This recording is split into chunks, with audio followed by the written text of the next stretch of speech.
My name is Linda Kane, and I'm a Research Fellow and member of the Critical Poetics Research Group at Nottingham Trent University. Welcome to this event on care and waiting, which continues our series of free public events exploring care and all its contexts. These events have been organised as part of the 2021 Critical Poetics Summer School, which this year centres on the subject of care. How has the global pandemic changed care? Recording in progress. Care now mean in light of the social injustices and inequalities foregrounded by Black Lives Matter? What does it mean to be charged with the care of animal, vegetal and mineral life forms during the 6th mass extinction and the care of the environment in the ongoing climate crisis? Furthermore, how has care, both as a concept and as an experience, changed for writers, artists, critics and readers? The Critical Poetics Research Group is based at Nottingham Trent University and provides a platform for exploring the role of creative and critical writing in promoting cross-cultural conversation and driving social change. This year, we've partnered with Nottingham Contemporary, Curated and Curated at NTU, and Metronome to put together this programme of talks, events, workshops and readings with the aim of discovering how to attend to manifold, interconnected and collective care responsibilities. Tonight, we're delighted to host artist and writer Marion Coutts, who will be joined in conversation with academic Laura Salisbury.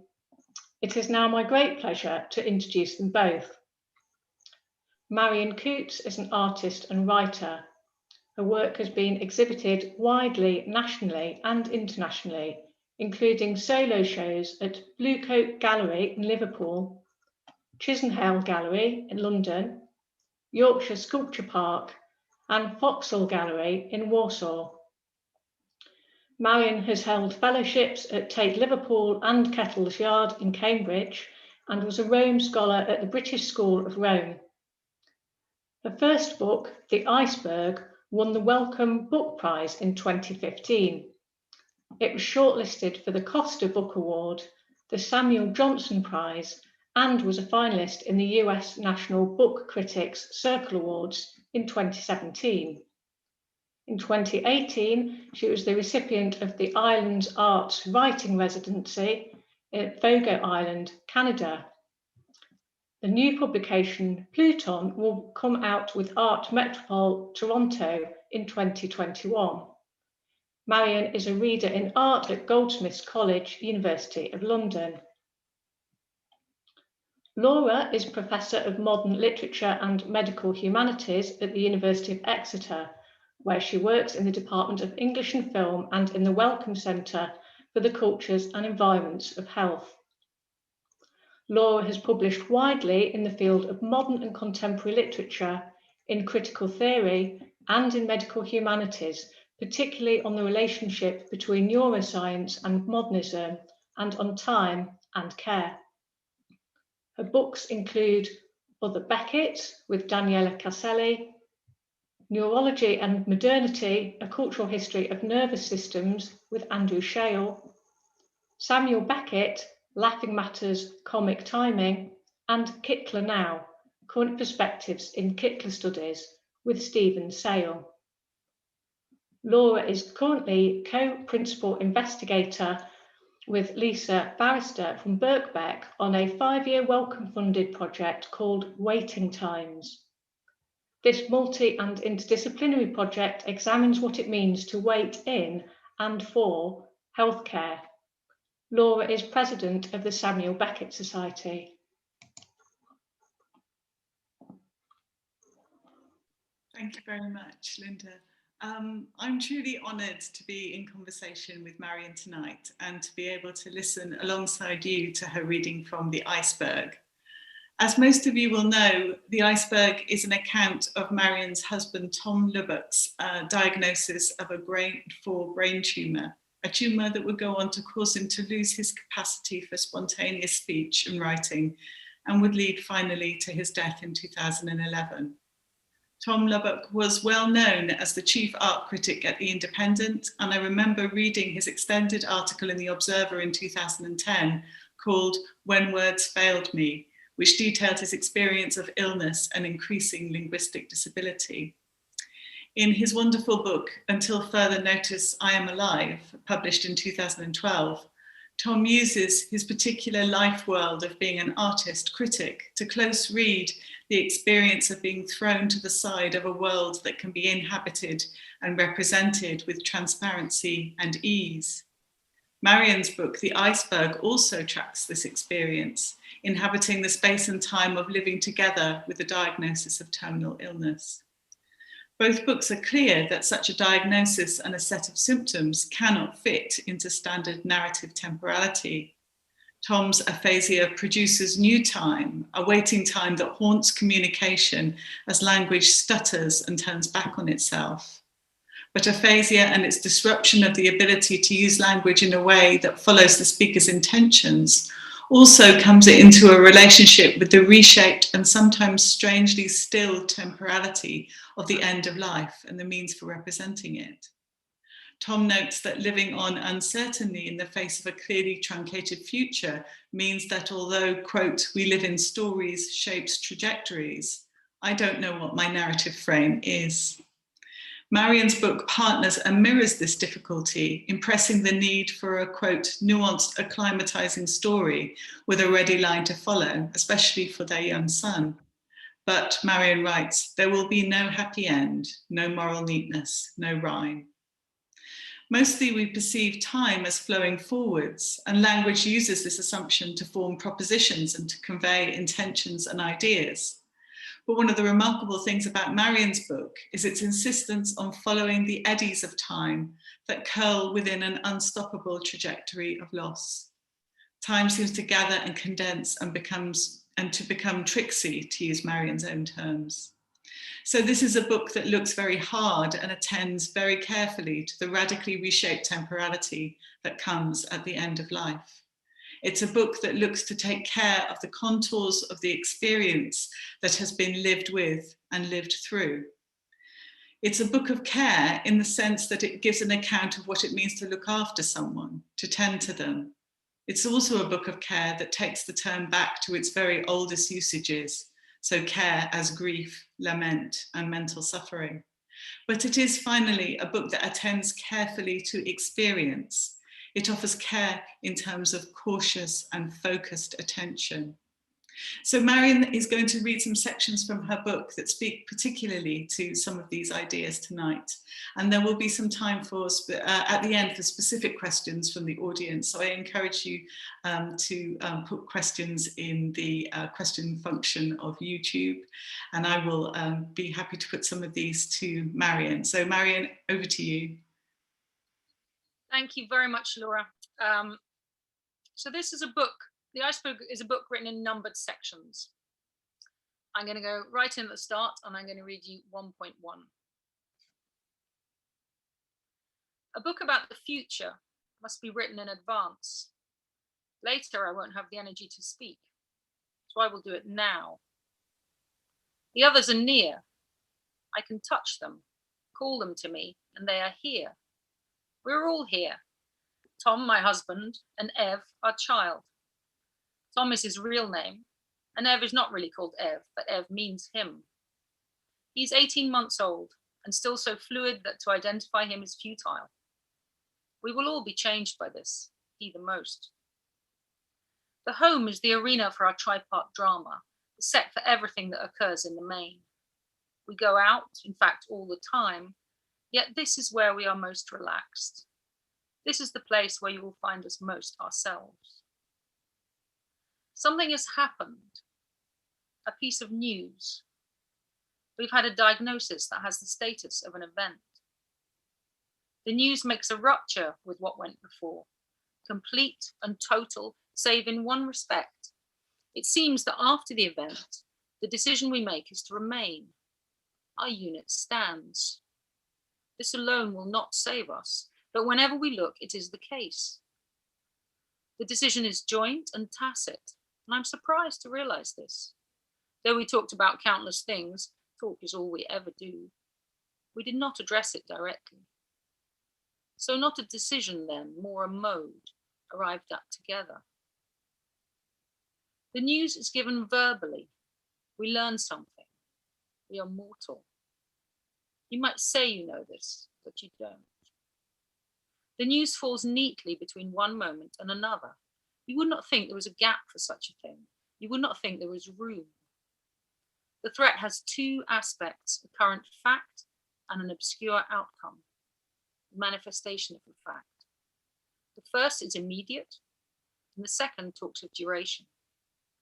The fact has coherent force, and nothing, no person or thought or thing escapes its shift. It is as if a new physical law has been described for us bespoke, absolute as all the others are, yet terrifyingly casual. It is a law of perception. It says, you will lose everything that catches your eye. Under this illumination, there is no downtime and no off gaze. For its duration, looking can never be idle. Seeing is active. It is an action, like aiming or hitting. So, I mean, that's the start of the book. I didn't write the book in any kind of chronological order, so it was written somewhere way down the line. But I go right in on the problem of the future and what happens to one's understanding of the future when essentially that is suddenly become massively curtailed. And also, more pertinently, what does that do to one's understanding of the present? And that's not a kind of conceptual sort of idea, it's a physical idea. It's what happens to the things you see, the way you inhabit space, just that sort of realization of the profound difference in one's understanding of time passing, as Laura said, and also kind of how we navigate space, the sort of pressure on the individual moment, the pressure on things which otherwise would normally just kind of pass by in the sort of general ebb of life. So yeah, on one level, the Iceberg is an account of a time period. It's very, very tightly bracketed. It's a time period between Tom's diagnosis and his death, and that was about I think 2 years, 3 months time. The other thing that sort of opening passage to, it sets up the idea of that we were a unit of three. There was and that unit was each person had their part to play, and obviously Tom was in a way, I suppose, kind of the main character, though I don't think that's what it quite felt like. And then I was a kind of witness, and there's a whole lot in stuff in the book about the idea of witnessing a situation like this. And then our child Eugene, who in the book is called Ev, simply because I wanted to give him a kind of shape behind which to hide, if he so chose to do so. Because of course he was 18 months old at the start of the book, so he was in there. You know, it was like he didn't choose. I mean, nobody chooses, but he really didn't choose. So yeah, the book is written in the first person present tense, and that kind of, in a way, felt like a sort of kind of ethical decision, or somehow a decision to sort of, I wanted to keep the reader close. I wanted the idea that the reader would be very with us in a way throughout this period. And I suppose, one other decision is to kind of write it that way to the end. So there's no kind of illusion of an ending. There's no kind of, in a way, softening. It's a very particular, you don't get much information about what happened to us before, and you don't get any information about what happened to us after. So it's almost like this very particular kind of lamp goes on. Yeah, and the other thing to say is that perhaps weirdly, I didn't have much interest in story, in the idea of narrative. Tom was the writer, and writing was going on in our house all the time. And as his illness progressed, as Laura said, he needed more and more help with language. So the kind of pressure on what is the word you need, what is precisely the right word, how words function, it became, again, not just a sort of general thing, it became a very actual thing. You had to literally find them. So a lot of that thinking around words and around tenses and around sort of the physical structure of a sentence in a way, because that was one of the things that got lost for Tom, became very sort of present in my mind, and was very, very much fed into how I kind of thought about putting the book together. And the tumour did take his language. It kind of took it not in a linear way, nothing was at all linear, but it took it in a very kind of sort of convoluted way. And that was met with a great deal of improvisation about how one deals with this. I mean, he was a very good improviser. I'm just going to read you two little short readings on language, and particularly on kind of the idea of the present tense. This is 1.11. Let me find it. So this is again quite early on in our kind of trajectory, as it were. 1.11. So what did you do when death came to your house? We continued in the same way as before. What is that? A failure of the imagination?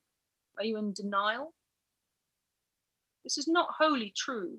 We continue in the same way as before, but in parentheses. My thinking has switched its grammar. The present continuous is its single operational tense. Uncertainty is our present and our future.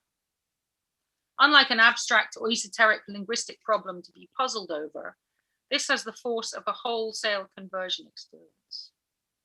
You are alive, this is your life, becomes you are alive, this is your life. Once the nature of the threat is known, the defences are brought out at high speed, and within multiples of days they are fully rolled out. As well as the surgeon, Mr. K, we are assigned an oncologist, Dr. B. We are booked to see the neurologist, Dr. H. We meet the chemo nurses, and Tom is fitted for a radiotherapy mask. We wait for the regime to begin. But the surface of us appears to be very much the same. And this is an early stage intimation of a radical marvel, the flicker between the steadiness of the quotidian and the crash consciousness of its ending. To call it even a flicker is an overstatement. The difference between the two states is imperceptible and total. One mindset cannot be attentive to both in the same moment, yet it must. We're in mortal danger, and we fall about laughing at what Ev comes up with. We are forever dropping our guard and picking it up. Dropping and picking up are indivisible. They are the same act.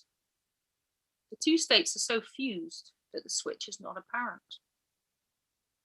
Everything living bears the fact of its own dissolution. This is a given, but for us it has become tangible. The universe as experienced is not universal. The universe as experienced is personal. It turns its face towards the individual. It presents an individual form. This individual form is ours. All that adheres will be lost.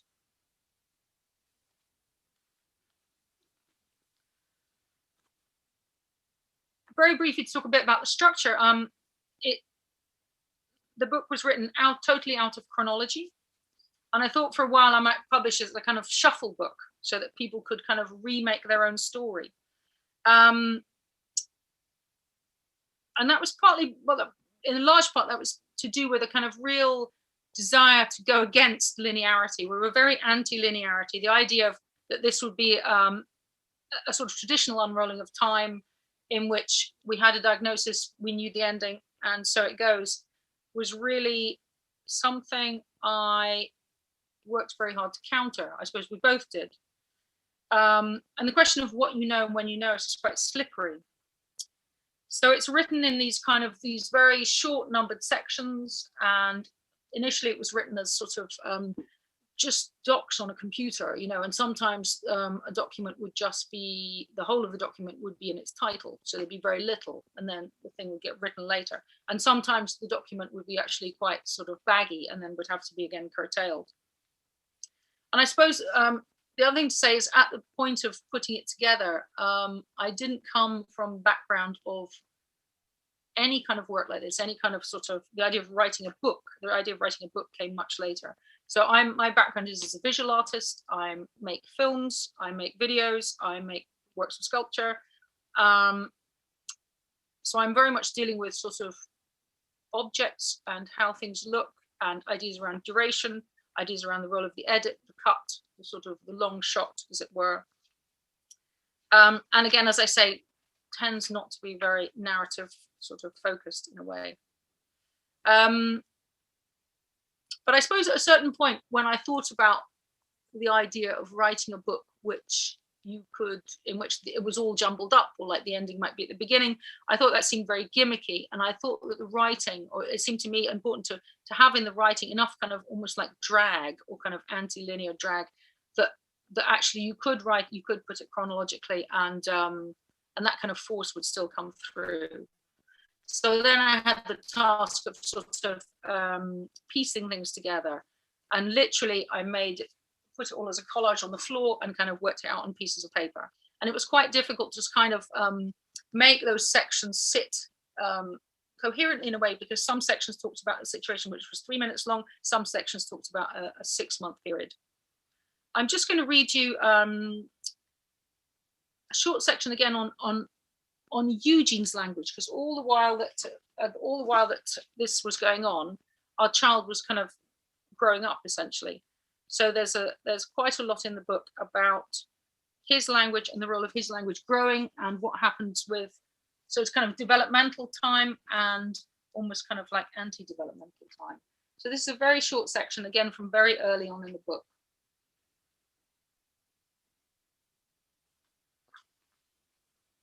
And it starts with 4 days later. This means 4 days after the initial diagnosis. 4 days later, Ev starts to talk.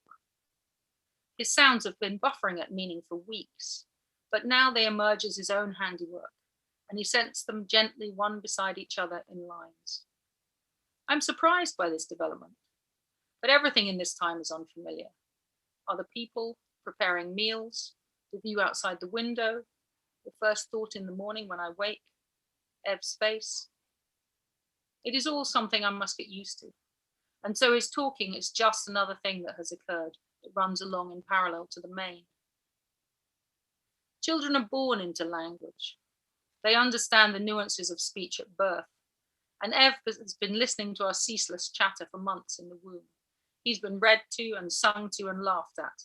He knows the pattern of our voices, and by its cadence, he knows too that something is happening.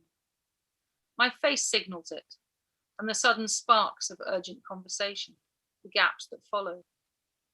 Ev is spared the violence of knowledge, but all the rest he experiences with us.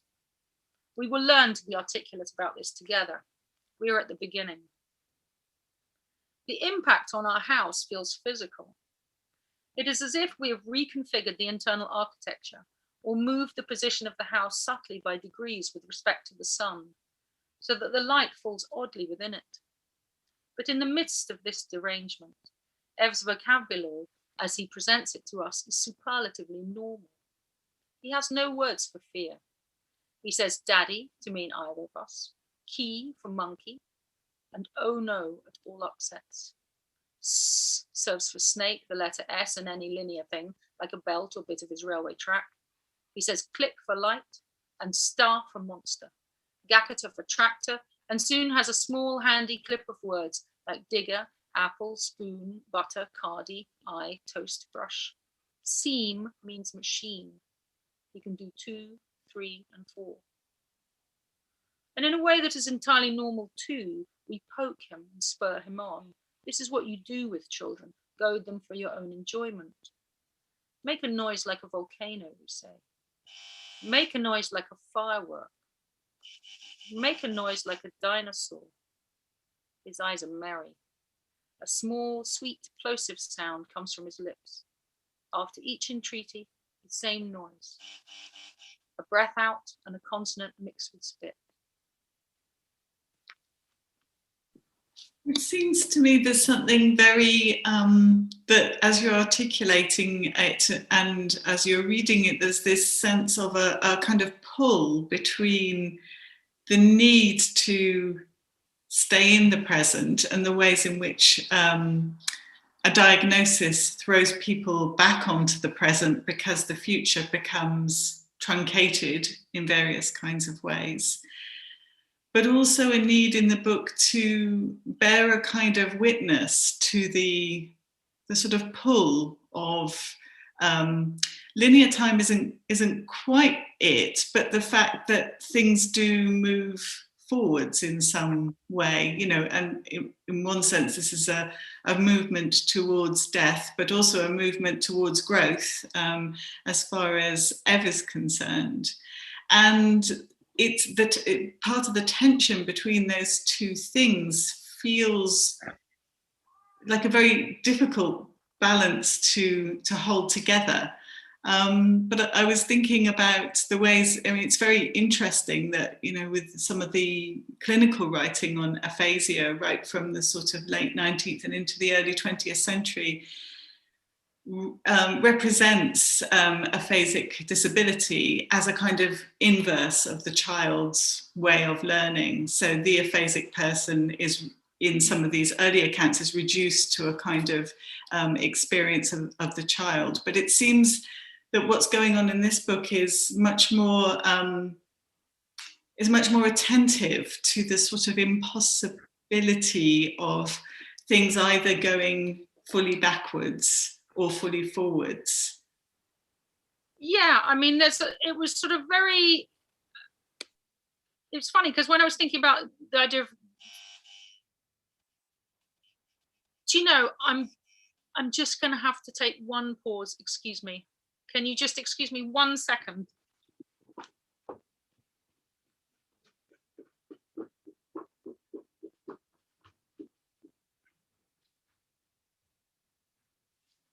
You see, this is the reality of real time, of the unexpected interruption and things that can't be planned for. That was the present intruding in that my child has come home early. This seems yes. very apt. Very apt. And I thought either I have him knocking at the door for the entire duration or I let him in. Very sorry about that. Just maybe. It's good for waiting in care, I think. Waiting in care. Here we are. Yes, good. Yeah, I was looking when I was kind of thinking about the idea of developmental stuff, and I thought, what's the opposite of developmental? And I couldn't really find a word that kind of made sense, you know, because it was sort of both of us, well, all of us were really very enjoying the child's use of language at that point. At the same time, we were kind of, I don't know, there was a kind of sort of, there's a real elasticity somehow. I mean, that idea that lack of language is just a kind of withdrawal doesn't seem really right. There's a real kind of almost like a kind of bounce, or a kind of I suppose the real massive plasticity and the idea that a kind of adaptability and a sort of, you know, a child is learning all the time, it's doing stuff, and at the same time Tom was kind of really having to work very hard, but in a kind of slightly odd way, enjoying the sort of the challenges that came up in a sense. And like I say, you know, language is very much what we did. I mean, talk was the whole sort of material, you know. So there was a kind of, it was almost like that sort of stuff became really supercharged. And the sort of, like I say, you know, the pressure on the word and sort of what happens to a word, does that mean the thing doesn't exist? What happens, you know, how do you get round things? And as things got more and more sort of almost like filleted, it became quite, I mean, it was never, you can never say it was particularly funny, though individual instances were funny, but, you know, there was a kind of, you just had to kind of do something else, you know. I suppose one thing about that also runs quite through the book is the idea of play, and again we're sort of very much like up against the idea of how play for children is is both play and it's work. It's sort of serious work about learning how to sort of be in the world, but also there was a kind of a real, for us as the adults in the story, a kind of the importance of play. I mean, we both,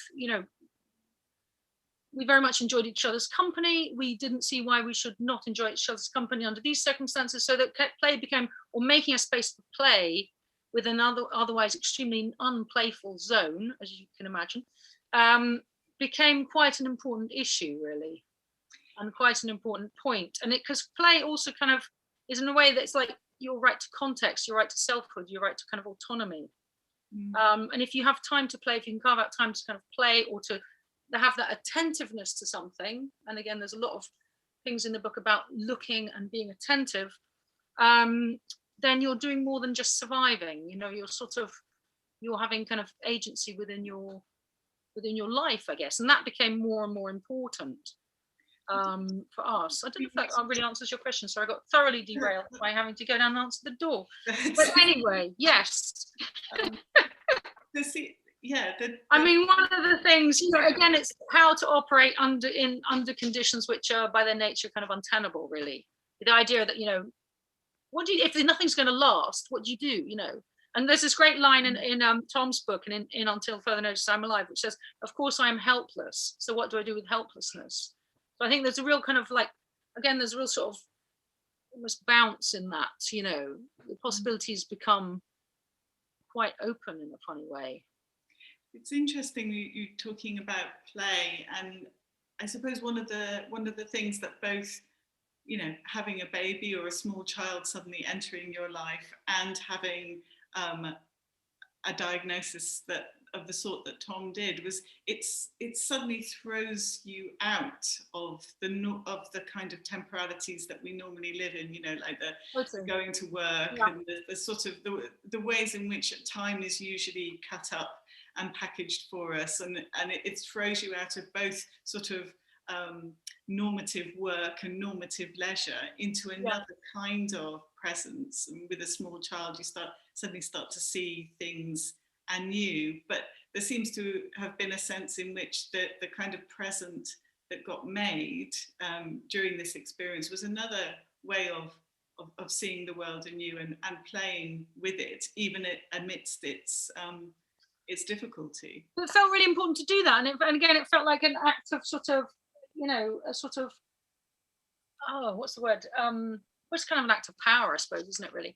I mean, at the time of when this all kind of hit us, like I say, that our child was 18 months old, so I was in that very post-birth phase, which is, a mixture of absolute fascination, real serious boredom, overtiredness, and there's a kind of, the time is very, very slowed at that point. You're not at work, you're doing this thing called childcare, which is massively important, though nobody, that's all kind of gets brushed away. Do you know what I mean? So there's kind of a sense that the things you're doing, even when all you're doing is like making sure your baby eats something and then enjoys playing on the carpet, that is massive.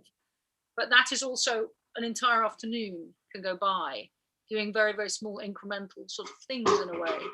So there's a kind of, so that was the world I was in, I suppose, when suddenly this real upspeeding, it's beyond upspeeding. So it was a kind of problem. I found it a problem, a sort of, how do I think about this? And in part, I suppose, and this wasn't in advance, but more in retrospect, very much thinking about how the book worked was around trying to talk about this problem, trying to really kind of let people feel the texture of it, because it was very textural. It wasn't. It was just very.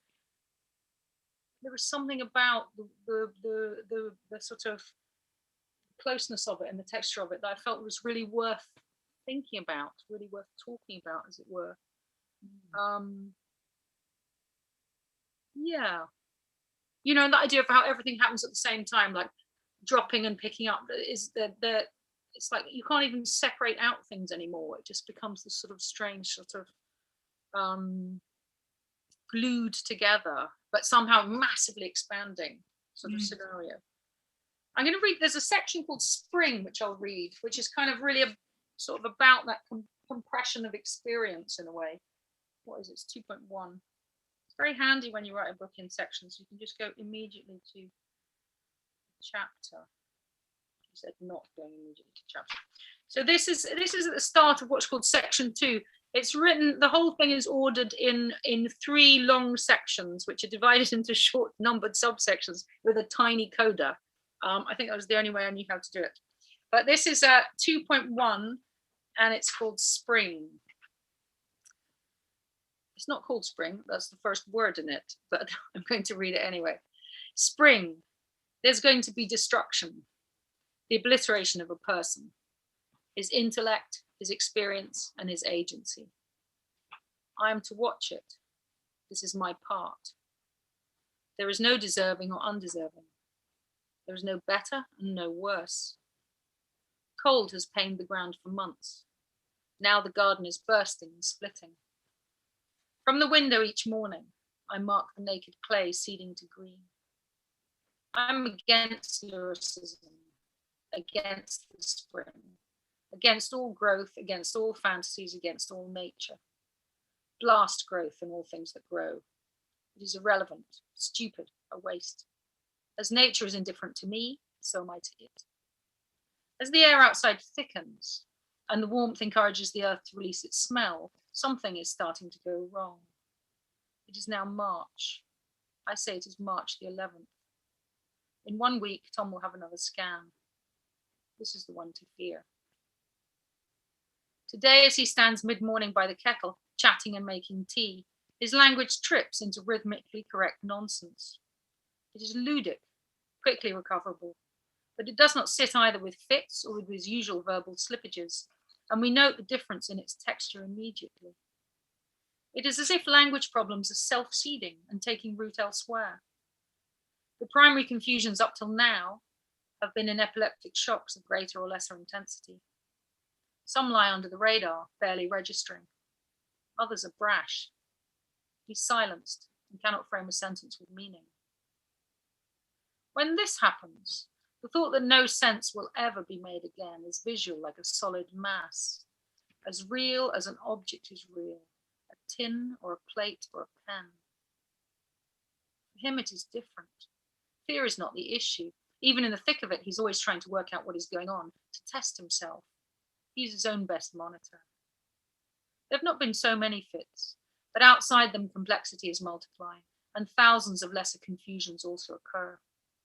Words slip out, switches are stumbled over, and substitutions made. Like exotic fauna, the varieties of language proliferate. The scan results are as expected. After 9 months of post-chemostasis, it is springtime. The tumour is growing again. Spring. Magnolia soulangiana opens its bells and we are well. Normality is gifted in the form of steroids, 2 milligrams daily. And immediately he tightens his grip on language and on the connection of meaning to word. He feels much stronger, stimulated. He can do simple tasks without exhaustion, pick up Ev and carry him. How we adore this high false peak. It lasts quite a short time, but time is a material stream, and we never know how long it will last, so we are taken in by it, of course we are. We are as ever in the moment, and we are well, so we are forever well.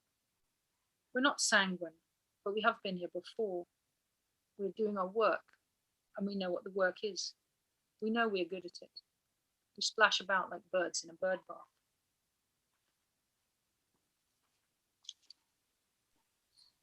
There seems to be another kind of pull or tension, I suppose, between, you know, if one takes a kind of solace in nature, that's to do with its kind of cyclical elements, I suppose. The fact that, you know, things will grow, then they'll die, but then they'll appear to come back.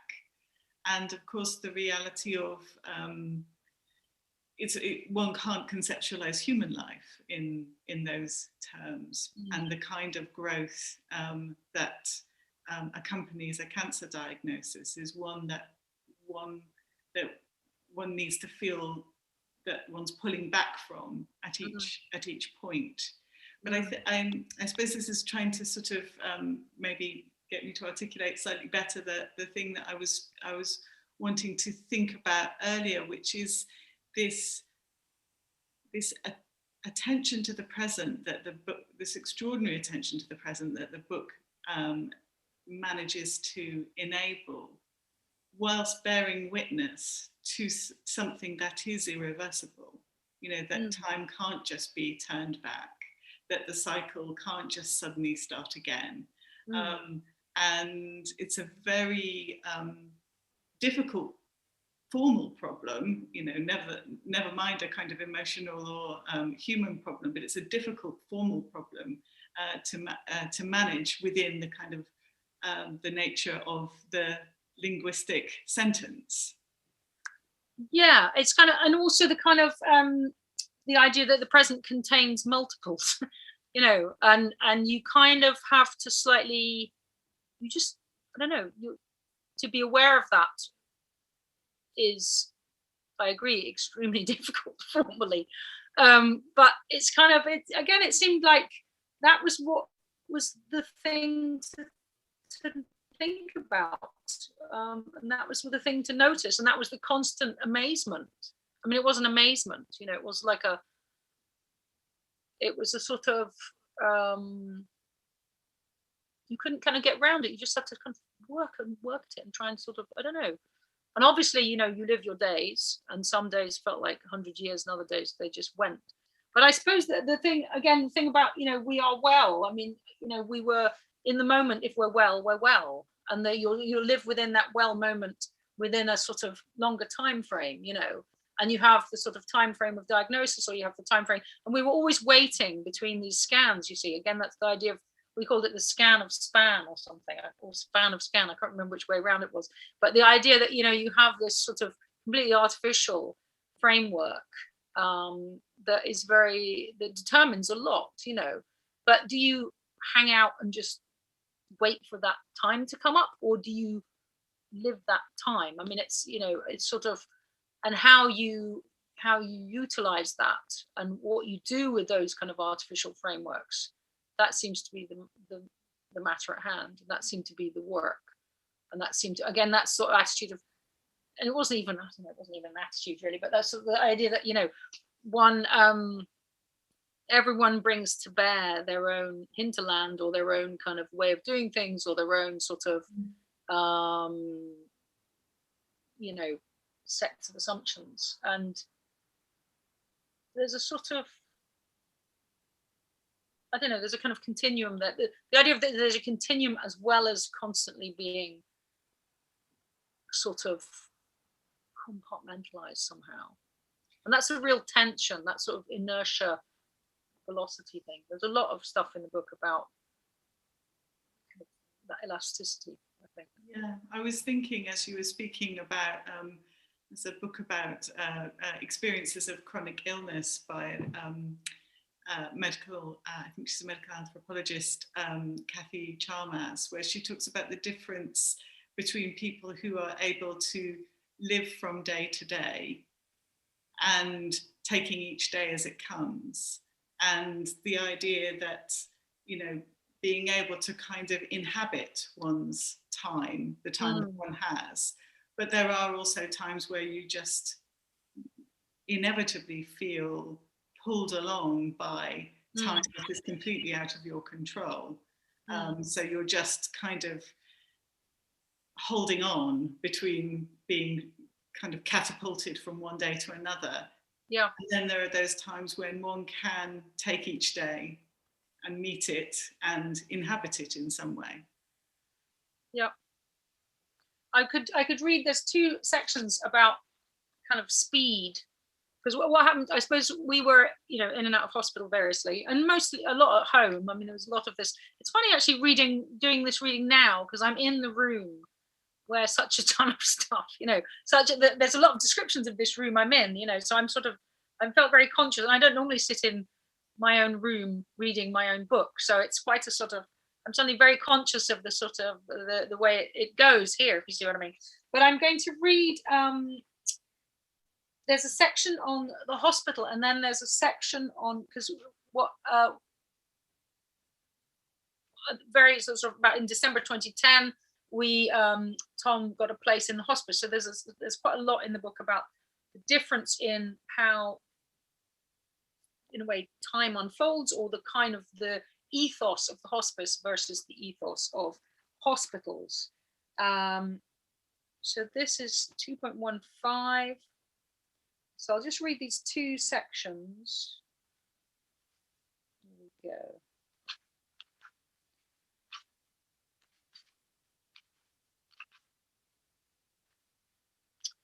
So this is 2.15. So everyone is going around like tourists. It is the last week in August, a perfect pocket of hell. Friends and professionals are all out of reach, while we three are on something like a luge, Olympic, gigantic, at the top end of the sport. Unfortunately, we are amateurs.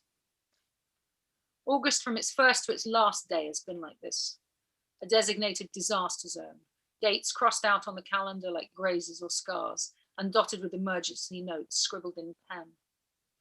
In the giant city-state of the hospital, new doctors take up their posts in early August, and the convulsion of their arrival continues until the end of the month, when gone-away staff return from the beaches and rocks of France and Croatia to face the great wave of September's fresh sick and maimed.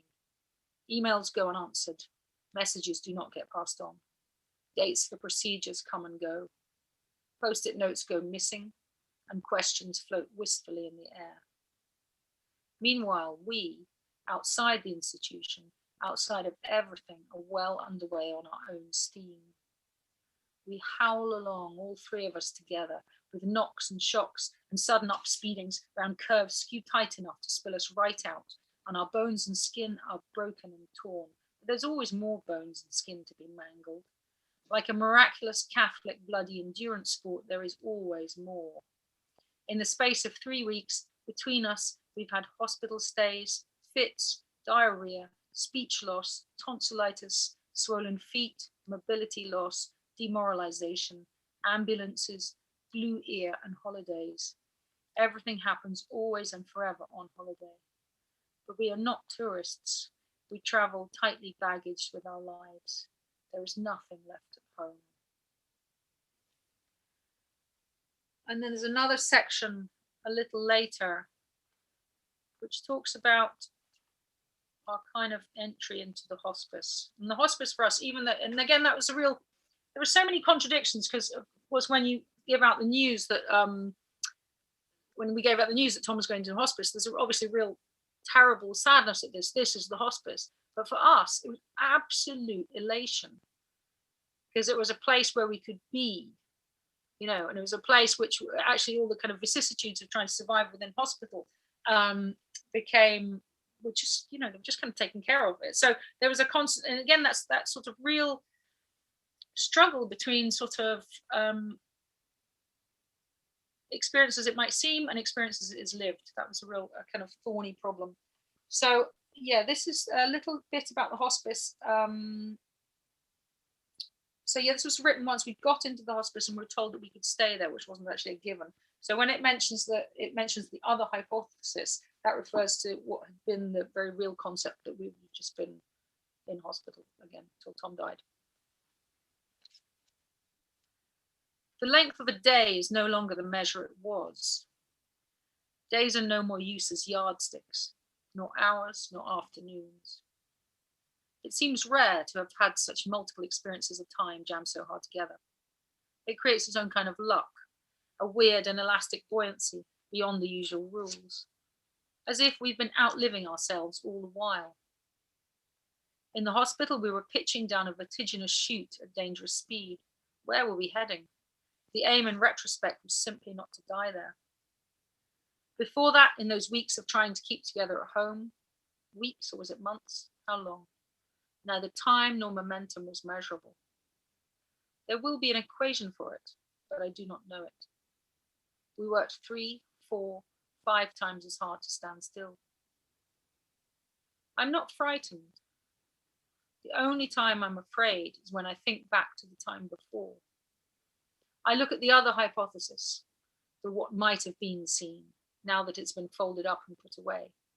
And I see that it contains the groundwork for years of sifting through wreckage, a lifetime of damage. Sitting on the sofa, looking into his room, I feel none of those things, so that view is unfathomable. But it was a flicker away, so slight, a hair's width less, that I am afraid. We three have escaped. I have the deep shock of a survivor.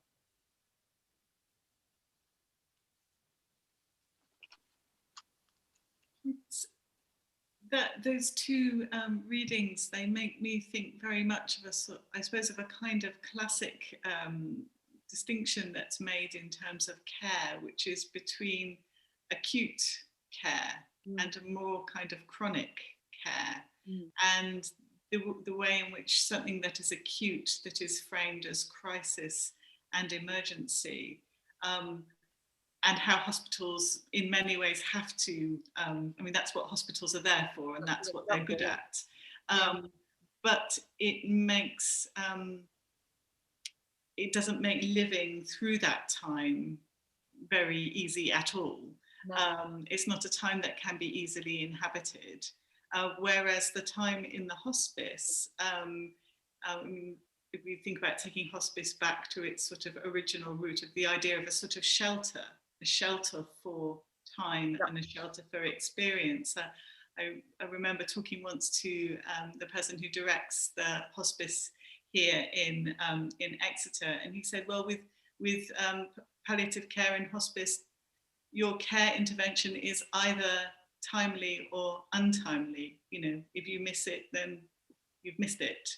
But there is an opportunity to create something that can be lived in and lived through, in a sense. Whereas hospitals, that's it, those aren't their concerns. Those aren't their concerns. Yeah. No, I wrote the introduction to Tom's book, Until Further Notice I'm Alive, and I wrote in it, moving into Trinity Hospice, which was the hospice we were in Clapham. So moving into Trinity Hospice provided us with a future that lasted 34 days. I can only write this piece because I have had that future, and the nature of it allows me to turn and look back. So it really was a kind of quite a,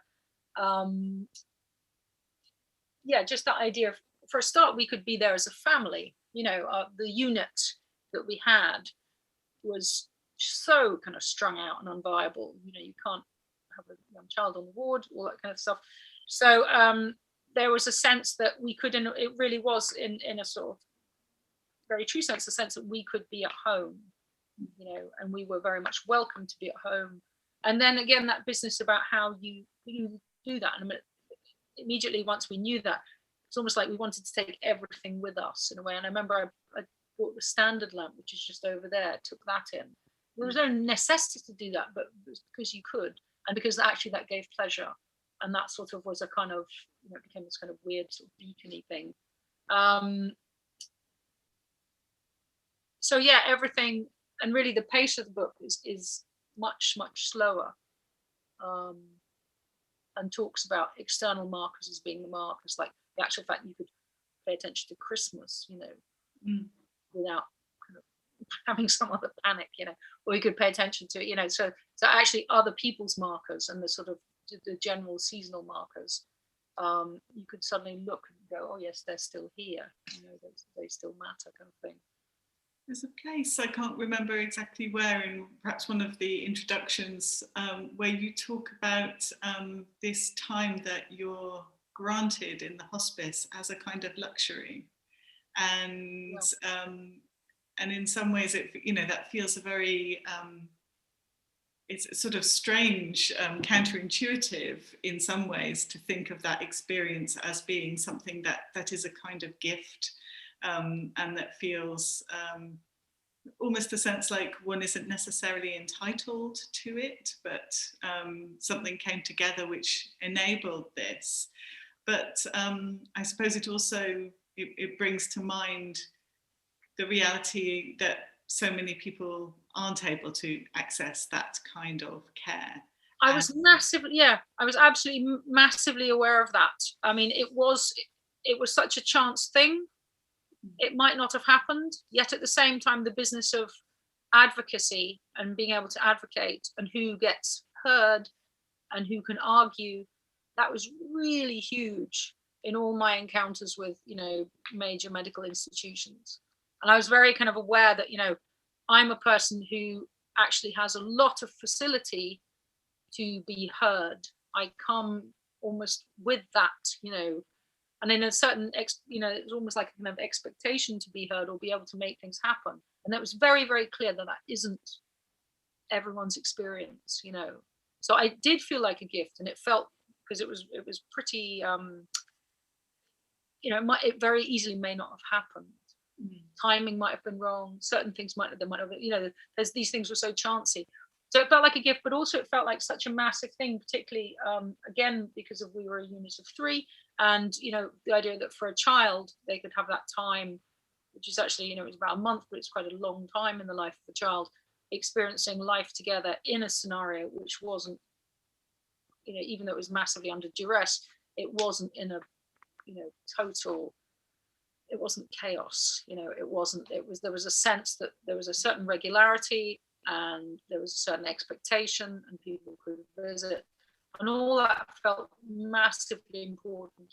And again, as I wrote in that bit, the idea of that, I think that has sort of,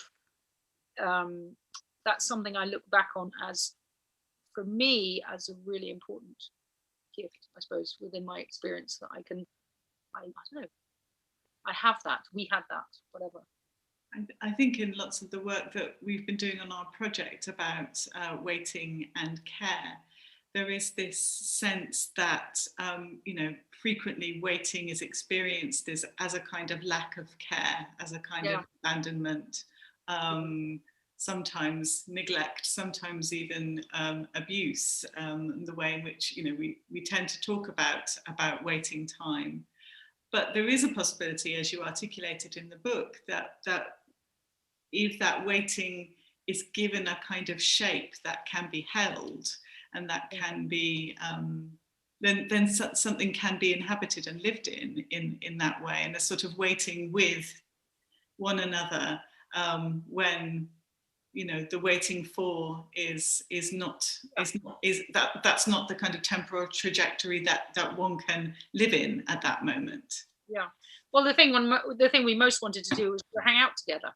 So there was a space to hang out. And remember one friend phoning me up and saying, "Oh, I just was wondering what was going on at the hospice this evening. I thought I'd pop by." It was almost like, I mean, and the social has always been very important to us, and the book is very tightly focused on our unit, but you get the real sense that, we were supported by this massive ring of activity. I mean, just was really, really important.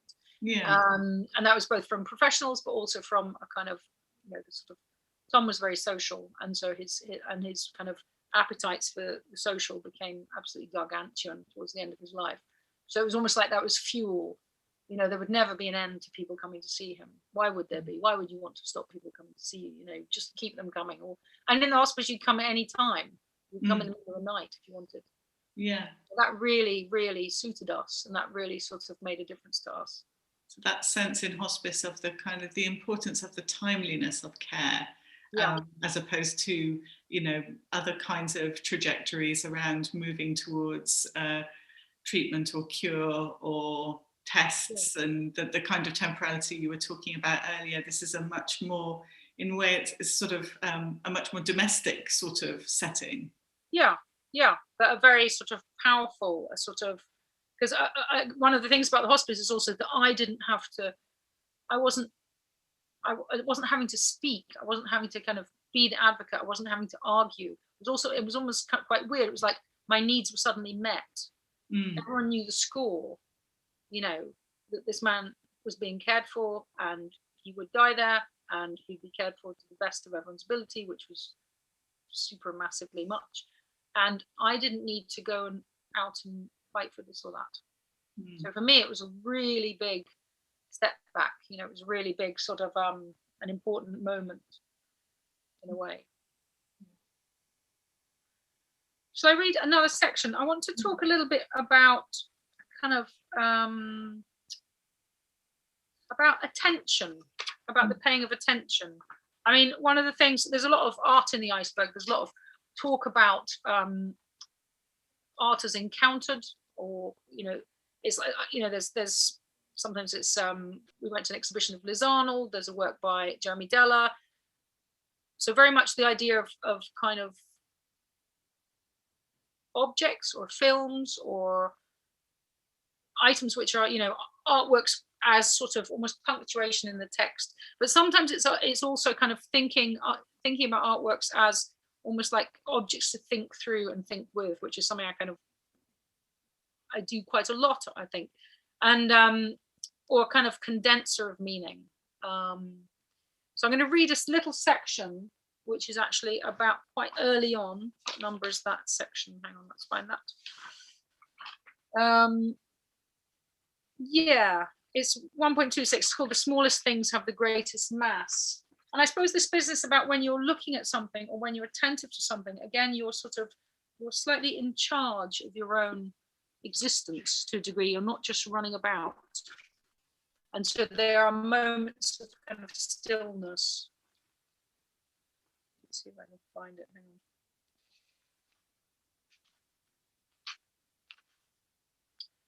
on. So yeah, and there's, I don't know, I just found it very, the more I wrote, and all this writing happened kind of, some of it happened at the same time, some of it happened after, some of it happened before I understood that it was a book, some of it happened with the idea of making a book. So there's different ways of sort of framing experience, I suppose. But very much thinking about the relationship between, I don't know, the role of the visual. I mean, in quite a few sections in the book, they're written as if from a high vantage point. It's almost like there's a kind of topography. I was really thinking about how sometimes you zone in on something and you talk about very, very, very close little intimate encounters, and then other times it's kind of zooming back. So there's several sections which one starts on the 8th floor, talking about the 8th floor of Guy's Hospital.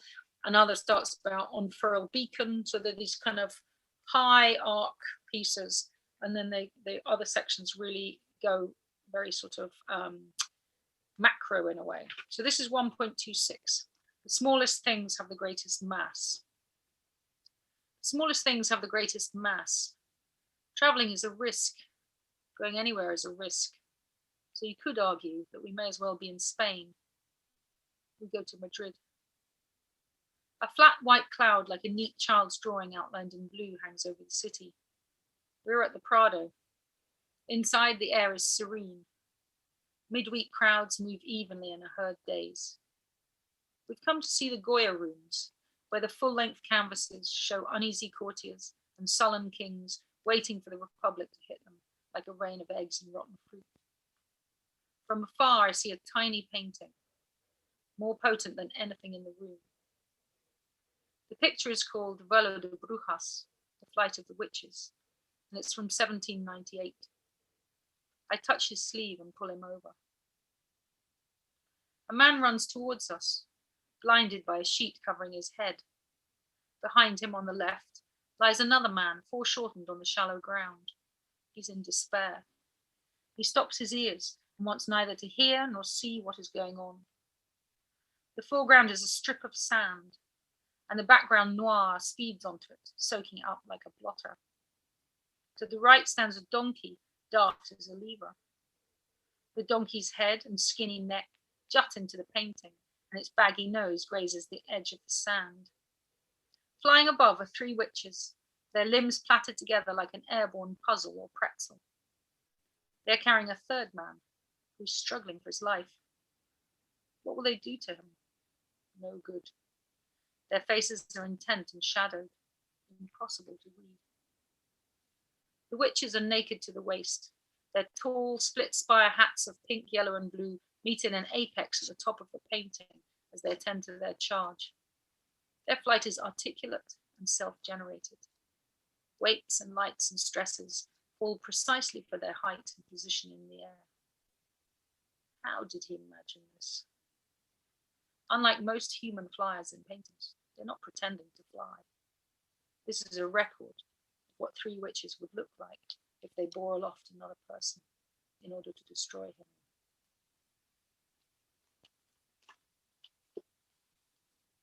Thank you. I wonder if I could ask you some of the questions that are coming through. There are 2 questions which seem actually to speak pretty well to this last section that you were just reading, and this this mode that you were talking about of kind of coming at great height at some points and then being very granular and close to the ground. So if I could read them both, and then you could perhaps speak to them. So the first one is, when did you settle on the central metaphor and title for the book, The Iceberg? And once you discovered it, did it change your perspective on the experiences you describe? And the second question is, you spoke earlier about the texture of time and the changing textures of Tom's language.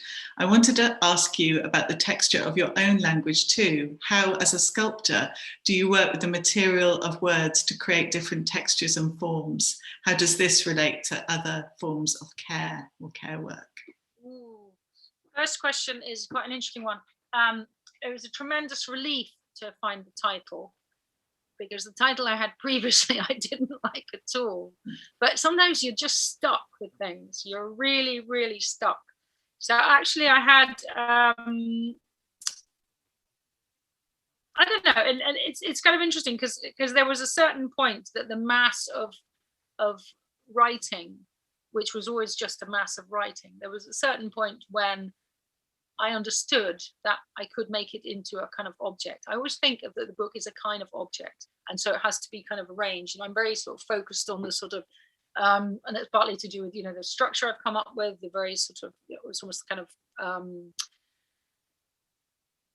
there's almost like the texture of the writing within various sections is quite different. And I remember describing them to the person who was my agent for the book as very physically different objects. It was almost like you're kind of being presented with different types of material to think about or look at, and relatively kind of nugget-like, almost like quite sort of very unbaggy in a way.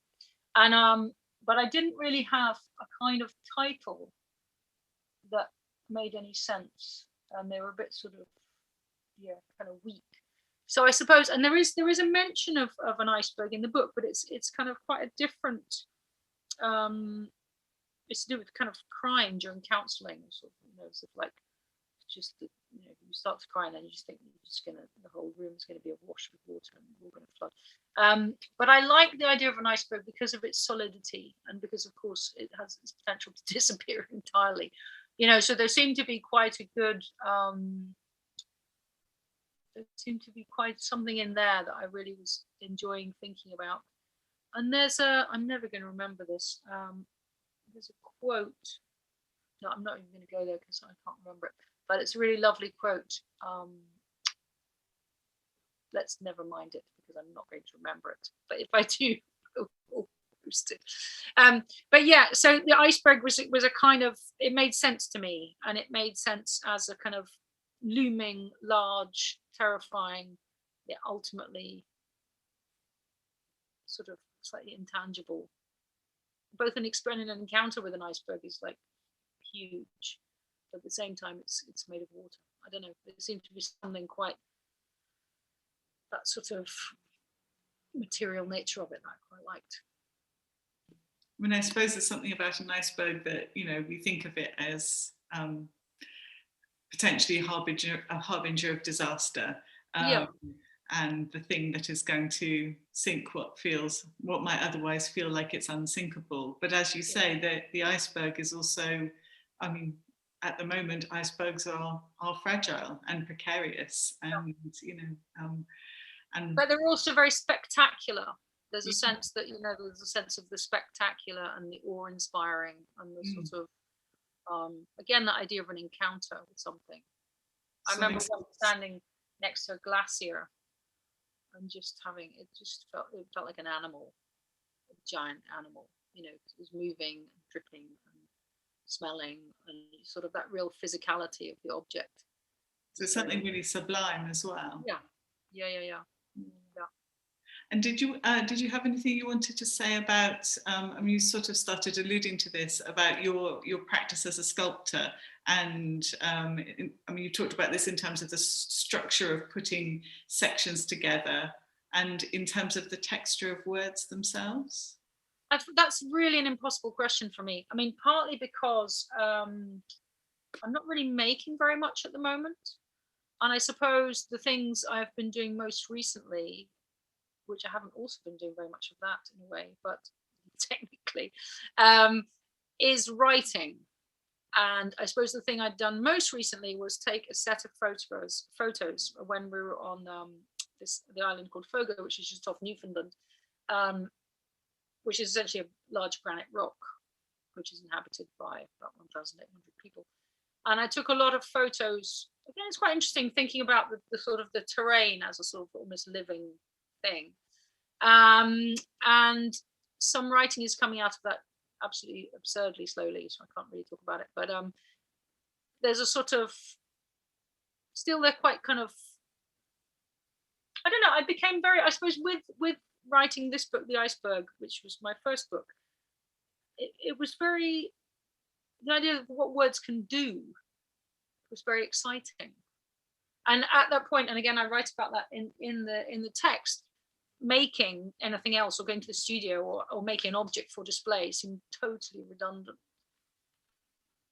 And I still I don't totally feel that, but I don't think I've recovered any, you know,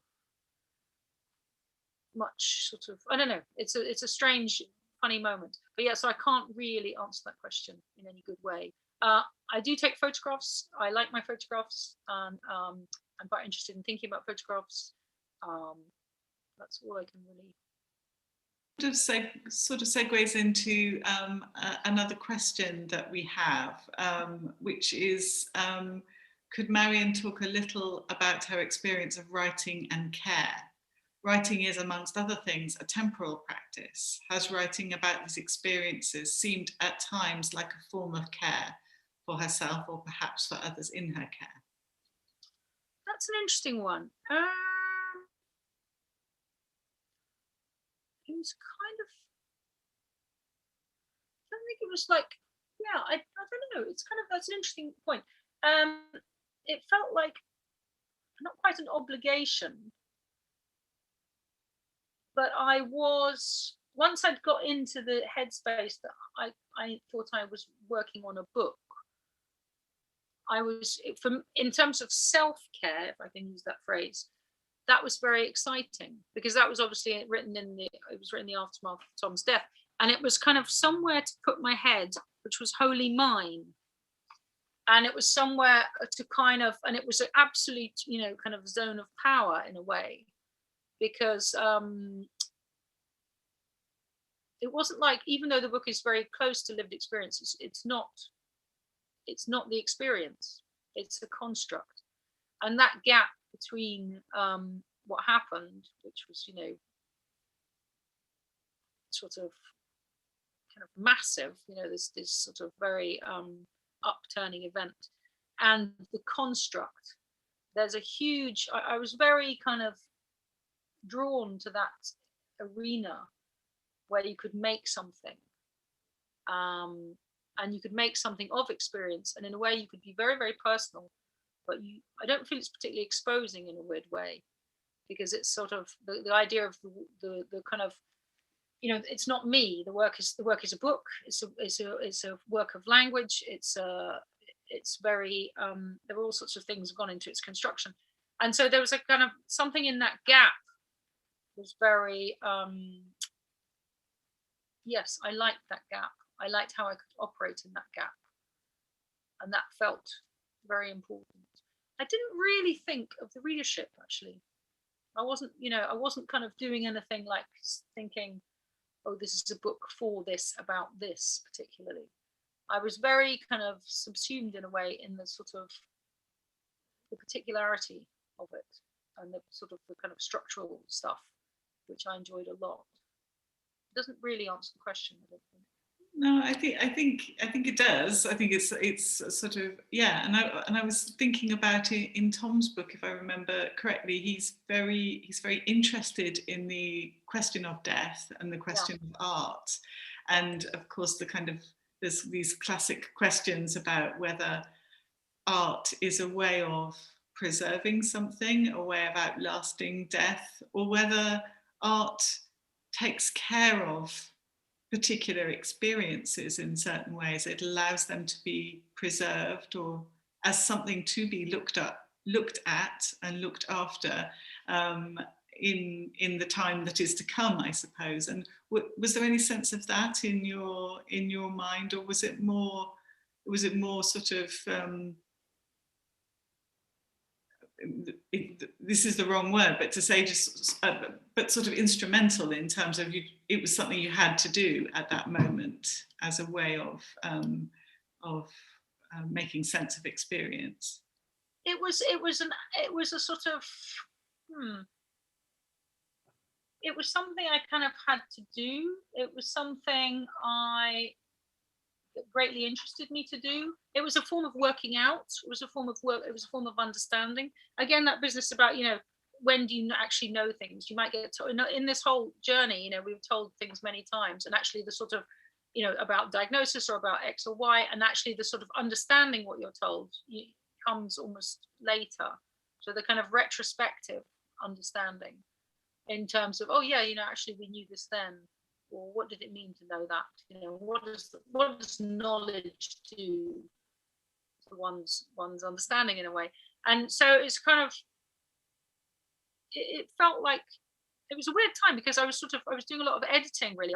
There was 2 collections of Tom's essays came out in the couple of years after he died, and I was kind of the editor, because I was very close to his language. I knew, and I felt very, even though I'd never done it before, it was very comforting in a way to be in that position of just, we didn't have to do very much. He didn't need much editing, luckily, but, just sort of that was a real act of care, actually, making sure that the texts were absolutely in their best form, and all the kind of, logistical stuff happened. It was really great, and it was almost like that was my day job. And then in the night, I'd be working on this much more nebulous kind of text, which for a long time I wouldn't say didn't know where it was going, because I always felt very, I kind of felt I knew what I was doing. Once I'd realized that it was a book, I felt I knew what I was doing. And I feel that sort of aspect of it's great to know what you're doing. It's really great. I don't have that enough. But yeah, so, that was kind of quite exciting, yeah.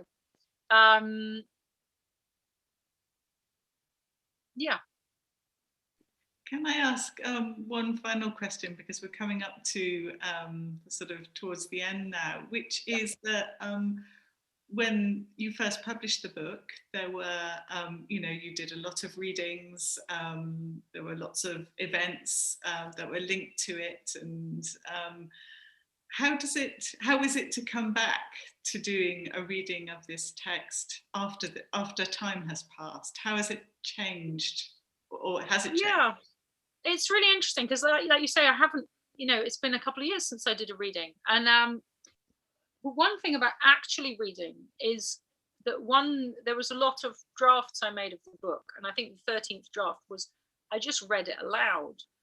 And that was the kind of things really that came from Tom. He used to work late at night, and he used to sometimes just read his, it was articles, it was newspaper, but they had to kind of, there was very much a sort of again, a kind of intimacy about the voice, so it was I have enjoyed actually hearing that voice again, in my own. That's been quite a nice thing, but a thing to come back to, because obviously I don't sit around reading my own book, so it's been quite a sort of interesting, formal, in a way, experience. It's been quite a sort of, yeah, and just like I say, reading it in this room was rather different. I mean, normally I'm reading in slightly strange halls or on stages or to people in, whatever. So there's a sort of, just hearing the words in the room has been very enjoyable, actually. I think that may well be a good place to leave this. Thank you so much, Marion, for these very profound insights into your work, and thank you for coming back to it after this time, because I realise that's not a straightforward thing to do. And I will hand over to Linda. Fantastic. Thank you, Laura. Thank you, Laura, and thank you, Marion. That was a wonderful discussion. Tonight's event is part of a fantastic lineup of free public events taking place every evening this week, exploring interspecies care, how to trouble care, and freedom and care. Amongst the speakers to come are Maya Chowdhury, Mama D, Raymond Antrobus, Banu Kapil, Nat Rahar, and Maggie Nelson. Please see our website at www.criticalpoetics.co.uk/summer for further details. We'd like to thank our partners, Nottingham Contemporary, Curated and Created at NTU, and Metronome. Technical support for this event is kindly provided by Metronome this evening. The books relating to this event are available via Five Leaves Bookshop, Nottingham's leading independent bookseller. To find out more, please see the details in the event description on YouTube. UK residents are entitled to a 15% discount off selected titles. It only remains for me to thank you all for joining us and thank Marion and Laura for such a rich and stimulating conversation. Thank you so very much.